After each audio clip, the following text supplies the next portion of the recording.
everyone! So for today's video, samahan ninyo akong gumawa nitong ating Disney Princess Cake para sa 7th birthday ni Aubrey. So ito nga ay in-order sa akin ni Ate Roxanne na always kong client to dahil always din siya sa akin umu-order kapag merong event sa kanila. So ang size nga pala nitong ating cake is 8x4, 8 ang lapad and 4 inches ang height.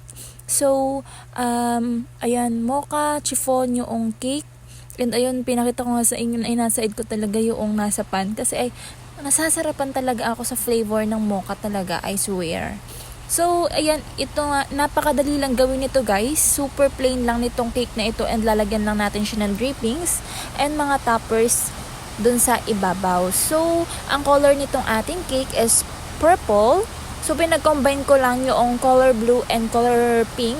Kasi yung nabili kong purple na Chef Master Gel na food color is blue yung nilabas. Hindi ko alam kung bakit Siguro dahil na rin yun sa init, kaya naging blue siya. Although hindi naman siya expired, so nilagyan na lang natin siya ng paraan. Nilagyan ko na lang siya ng color pink para maging color purple siya. So, ayun guys, pagpasensya nyo na dahil medyo maulan din sa amin.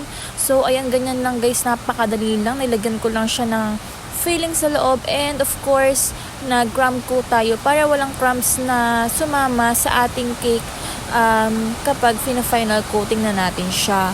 So, napakadali lang guys. So, ito inagawa ko habang nagaluto ako ng ube custard cake. And kung makikita ninyo sa side, meron tayong egg white dyan. Dahil kinabukasan ay gagawa nga ako ng puto cheesecake with salted egg. So, ayun guys, dahil may holiday ngayon, undas, so talagang nagawa ako ng paraan para kumita. Syempre, hindi tayo pwedeng mapagod, hindi tayo pwedeng tumigil dahil ang dami nating bayaran at marami tayong pangarap sa buhay. Kaya laban lang. So, ayan guys, gumagamit ako dito ng tissue paper para linisan yung gilid ng ating cake. So, ito nga palang cake na order ni Madam is may kasamang 12 pieces cupcake and ang kanyang request is of course hatiin sa gitna yung colors. Tig 6 ba? 6 violet and 6 na orange. So hindi ko pala napakita ng bongga yung pag-drip ng ating cake dahil medyo naano rin ako kasi ay may mga custard cake pa nga na akong inagawa. So nakalimutan ko ng i-video. So ito yung mga pahapyaw lang na video ko during my work.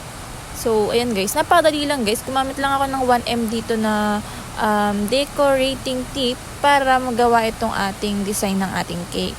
So, hindi ko rin siya na-videohan guys. So, ganito yun guys. Nakakaloka sa dami ng gawa ay hindi ko na nabidyohan maigi yung aking inagawang cake mga te. So, gusto ko talaga mag-video kasi ang tagal ko nang hindi makapag-upload ng cakes. So, ayan guys, ayan pinakita ko pala dyan sa video natin. Tagal ko na hindi nakakapag-upload ng video and ngayon lang ako nagkamera ng chance. So, happy 7th birthday Aubrey and thank you so much kay Ate Roxanne sa pag-order nitong ating cake. So, ganyan lang guys siya, super simple lang. Pwede kayong gumamit ng Pinterest app para maghanap ng mga perfect printable toppers na kayang-kaya nyo ding i-edit. So, ayan guys, napakaganda and super simple lang niya. Kayang-kaya ng mga baguhang bikers. Thank you so much everyone!